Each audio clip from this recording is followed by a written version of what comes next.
Bismillahirrahmanirrahim. Assalamualaikum warahmatullahi wabarakatuh. Pembelajaran hari ini pendidikan akidah akhlak tentang beriman kepada qada dan qadar, kelas 9 semester 2.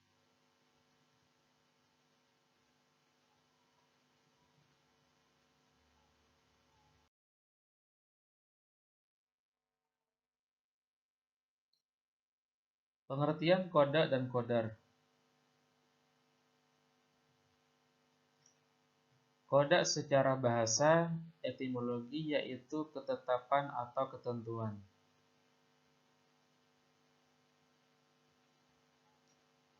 Qada secara istilah epistemologi yaitu putusan Allah tentang suatu perkara sejak zaman azali.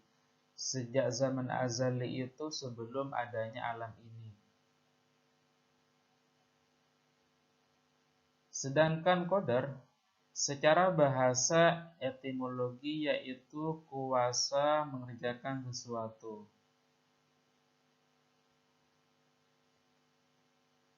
Qadar secara istilah epistemologi yaitu ukuran atau aturan yang diciptakan Allah untuk suatu perkara.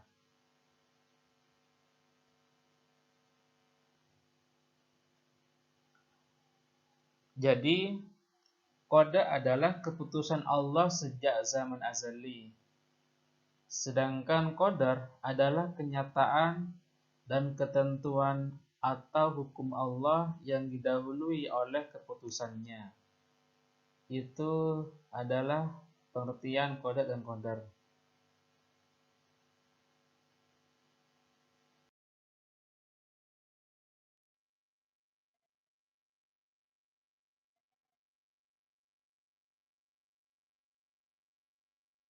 Beriman kepada qada dan qadar.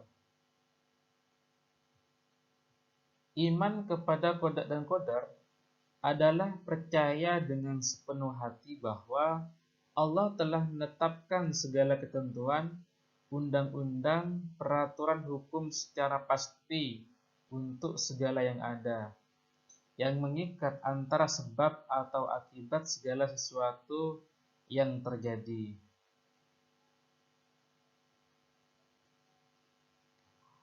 Allah berfirman dalam Al-Quran surat Al-Mu'minun nomor 23 ayat 12 sampai 14 yang artinya, dan sesungguhnya kami telah menciptakan manusia dari suatu saripati berasal dari tanah, kemudian kami jadikan saripati itu air mani yang disimpan dalam tempat yang kokoh, rahim. Kemudian air mani itu kami jadikan segumpal darah, lalu segumpal darah itu kami jadikan segumpal daging. Dan segumpal daging itu kami jadikan tulang belulang, lalu tulang belulang itu kami bungkus dengan daging. Kemudian kami jadikan dia makhluk yang berbentuk lain. Maka maha sucilah Allah, pencipta yang paling baik.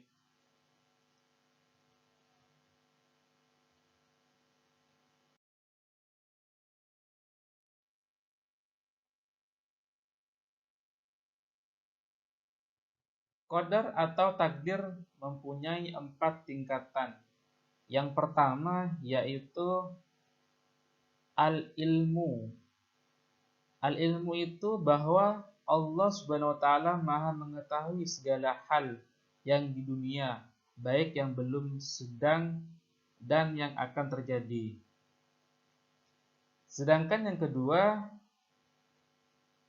al-kitabah, bahwa Allah Subhanahu wa taala telah menulis dan mencatat takdir yang berkaitan dengan kehidupan manusia yang terjadi di bumi di dalam Lauhul Mahfuz, yang terjaga kerahasiaannya hingga datangnya hari kiamat. Sedangkan yang ketiga, al-masyiah, Allah mempunyai kehendak terhadap segala sesuatu yang ada di langit dan bumi. Tidak ada sesuatu pun yang terjadi kecuali atas kehendaknya. Sedangkan yang terakhir yaitu Al-Khaliq, bahwa Allah lah pencipta segala sesuatu, tidak ada pencipta Khaliq selainnya, dan tidak ada Tuhan Rabb semesta alam ini selain Allah.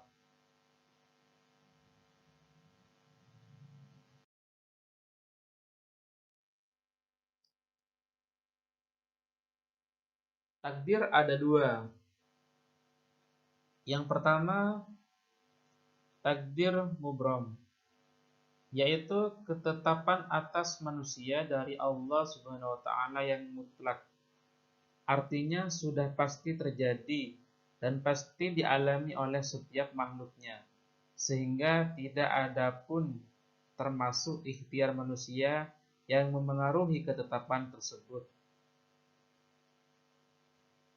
Sedangkan takdir yang kedua, yaitu takdir mu'allaq, ketentuan Allah yang masih dan sedang berjalan sehingga hasilnya pun masih bisa diubah dan dipengaruhi oleh ikhtiar, usaha, serta kesungguhan dari makhluknya.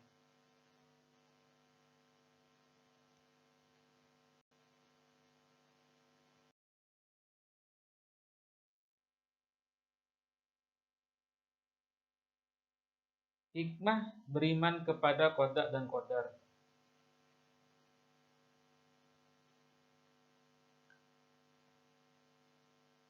Pertama, melatih diri untuk banyak bersyukur dan bersabar. Kedua, menjauhkan diri dari sifat sombong dan putus asa. Ketiga, memupuk sifat optimis dan giat bekerja. Keempat, menenangkan jiwa. Dan yang terakhir, istiqomah. Itulah semuanya tentang hikmah beriman kepada qada dan qadar.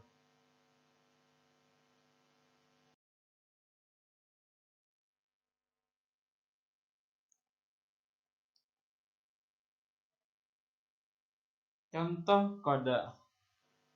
Ada 4 contoh yang ingin saya sampaikan, yaitu pertama kematian, kedua jodoh, ketiga rezeki, dan terakhir jenis kelamin. Itulah contoh dari qada.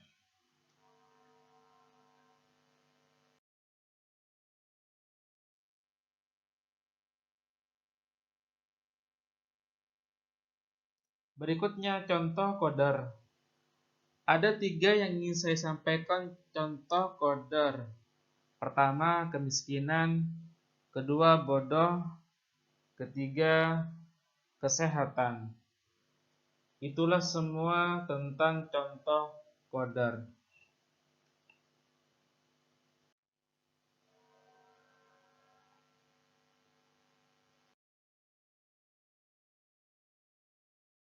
Baik teman-teman semuanya, mungkin itu saja yang ingin saya sampaikan pertemuan hari ini. Kurang lebihnya saya mohon maaf. Wallahul muwaffiq ila aqwamit thoriq. Wassalamualaikum warahmatullahi wabarakatuh.